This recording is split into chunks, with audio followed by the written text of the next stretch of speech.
Hello everyone, welcome back to the channel. तो आज हम बात करेंगे IBPS PO प्री के सेल्फ गिवन एनालिसिस की। ये आज 30 सितंबर को मेरा एग्ज़ाम था और शिफ्ट फर्स्ट थी आज मेरी। तो इसमें मैंने टोटल अटैम्प्ट्स करे 63 और मेरे हिसाब से पेपर तो बहुत मॉडरेट टू हाई लेवल पर था। तो इंग्लिश में सबसे पहले इंग्लिश की बात करते हैं। तो इंग्लिश में एक आरसी था, ग्लोबल वार्मिंग पर बेस्ड था आरसी, जो जिसकी लैंग्वेज तो वैसे बहुत आसान थी पर आंसर्स ढूंढने में बहुत टाइम लग रहा था।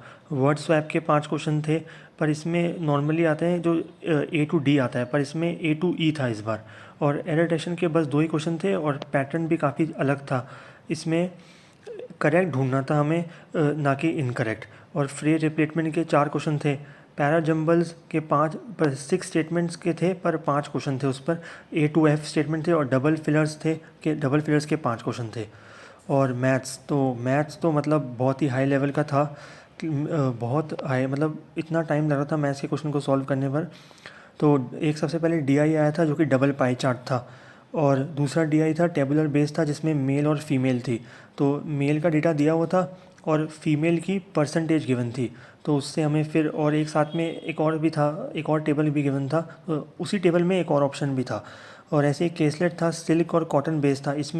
इस केसलेट में कोई भी एग्जैक्ट वैल्यू गिवन नहीं थी, सब कुछ रेशियो में गिवन था या फिर लिखा हुआ था कि 30 मोर 50 मोर ऐसे करके था। कोई भी एग्जैक्ट वैल्यू नहीं थी, तो स्टार्टिंग ढूंढनी बहुत मुश्किल हो रही थी। मिसिंग नंबर सीरीज़ के 5 क्वेश्चन थे जिसमें से 3 बहुत नॉर्मल थे, बाकी 2 के थोड़े लेवल बहुत हाई था। और क्वाड्रेटिक इक्वेशन के 5 क्वेश्चन थे, पर उसका भी क्वाड्रेटिक इक्वेशन के भी रूट्स ढूंढने में, क्योंकि काफ़ी बड़े नंबर थे तो उसमें भी काफ़ी टाइम लग रहा था। और अरिथमेटिक के तो 10 क्वेश्चंस थे। तो मेरे हिसाब से मैथ्स बहुत मॉडरेट था। जहाँ तक मेरे को पता चला है कि 20 अटैम्प्ट्स तो बहुत ही हाई अटैम्प्ट्स थे। तो 16 to 22 मतलब ऐसे ही अटैम्प्ट्स थे मैथ्स में। और रीजनिंग की बात करते हैं तो रीजनिंग में एक सबसे पहले मेरे को मिला था ईयर बेस्ड पज़ल। तो वो था विद वेरिएबल और रेफरेंस, उसमें 5 ईयर थे और रेफरेंस ईयर था उसमें 2023।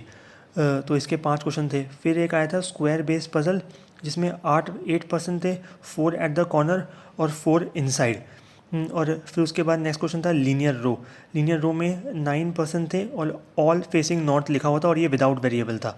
कंपैरिजन बेस्ड पजल था, ये 6% का था A to F। वैसे तो 6% का सुनने में बहुत आसान लग रहा होगा कि आसान होगा, पर इसमें भी वेरिएबल घुसाया था, जैसे कि x, एक का वेट x था, फिर x+2 और x+15 ऐसे लिखा हुआ था। सिलॉग्स के 3 क्वेश्चन थे, नॉर्मल क्वेश्चन थे, स्टैंडर्ड थे। इनइक्वालिटी के भी 3 सिंगल कॉमा बेस थे। और ब्लड रिलेशन में 3 जनरेशन्स थी और 3 क्वेश्चन थे। और फिर था floor and flat variable base puzzle. ये 2 फ्लैट थे, P और Q, और 3 फ्लोर्स थे, पर ये विद वेरिएबल था। इसमें मैंने अपना काफ़ी टाइम वेस्ट कर दिया और ये वाला पजल मुझसे नहीं हो पाया। फिर था एक ऑड वन आउट, वो भी मैंने अटैम्प्ट नहीं करा। एक था नंबर बेस्ड, इसमें एक बहुत बड़ा नंबर दिया होता, उसमें लेस देन 5 वालों को +5 करना था और मोर देन 5 को माइनस करना था। फिर उसके बाद भी कुछ करना था।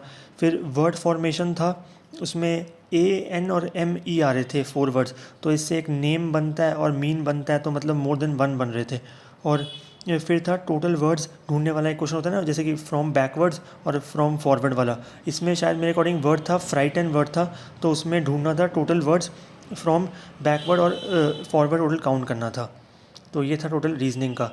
तो मेरे अटैम्प्ट थे टोटल 63 आउट ऑफ 100, जिसमें से मुझे एक्यूरेसी तो मेरे हिसाब से ठीक है, एक दो गलत हो सकते हैं, पर कट ऑफ भी इस बार हाई के थोड़े चांसेस लग रहे हैं। तो let's see, hope for the best. Thank you for watching the video. I hope आपको वीडियो पसंद आई होगी। Thank you.